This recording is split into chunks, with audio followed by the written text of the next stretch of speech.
At our ministry, we produce a lot of videotapes. We've made over 1 million videos now in 6 languages. They're not copyrighted. We encourage you to get our stuff and spread it around.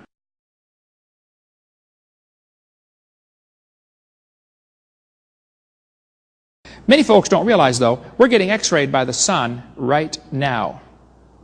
The sun's x-rays are coming right through that roof, right through your body, and blowing you full of holes inside the building. Except on cloudy days, because water stops x-rays. No. Actually, clouds are about as effective as stopping x-rays as tissue paper is at stopping artillery shells. The young earth creationist displaying the jaw-dropping stupidity and world-class ignorance is the convicted fraudster Kent Hovind. This man claims to have taught high school science for 15 years and to have a PhD, simply have no credibility given his utter lack of knowledge of even the most rudimentary scientific principles. Except on cloudy days, because water stops x-rays. X-ray absorption takes place in the electrons of the atoms. To a reasonable approximation, all atoms are about the same size, so an atom's ability to absorb X-rays essentially scales with the number of electrons, or atomic number, of that nucleus. Light elements such as hydrogen and oxygen, the elemental components of water, are lousy at absorbing X-rays compared to the heavy nuclei such as lead, gold, mercury, etc. The second factor that needs to be considered is the number of nuclei in the X-ray's path. Solids and liquids typically have number densities, that's the number of nuclei per unit volume, about 1,000 times higher than those of gases. This is why when dealing with X-rays, shielding usually comes in the form of solid lead bricks, because they have a high number density of a high Z nuclei. No sane man would trust to the low Z nuclei of water and the low number density of a water aerosol for X-ray shielding. But let's just look how stupid Hovind's suggestion is that you get a reduced X-ray exposure on cloudy days. Atmospheric pressure corresponds to about 1 meter of mercury, or 10 meters of water. To a first degree approximation, both of these provide approximately the same degree of X-ray shielding. Now a thundercloud can hold up to about 4 inches, that's about 10 centimeters of water. This means that when standing under the biggest rain cloud, you have about a 10.1 meter equivalent of water shielding, compared to about 10 meters on a sunny day. Your cosmic radiation dose is reduced by about 1%.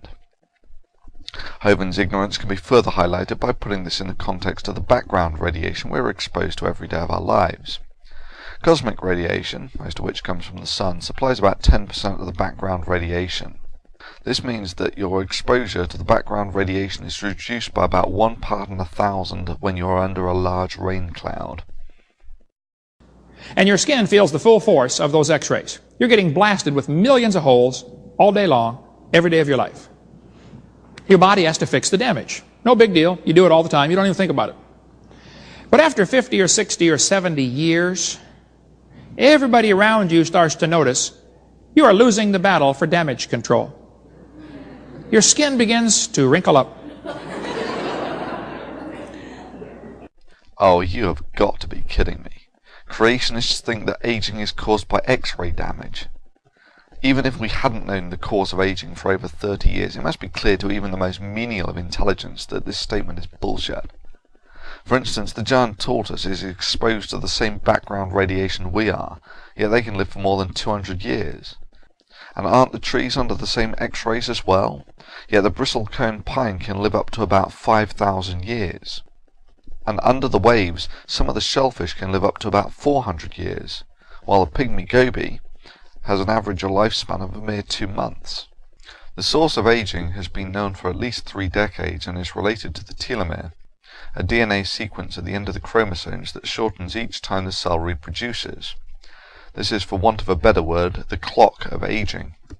Aging has essentially nothing to do with X-ray exposure.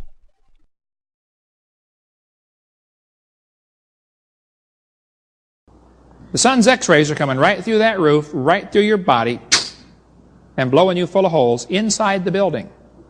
Except on cloudy days, because water stops X-rays.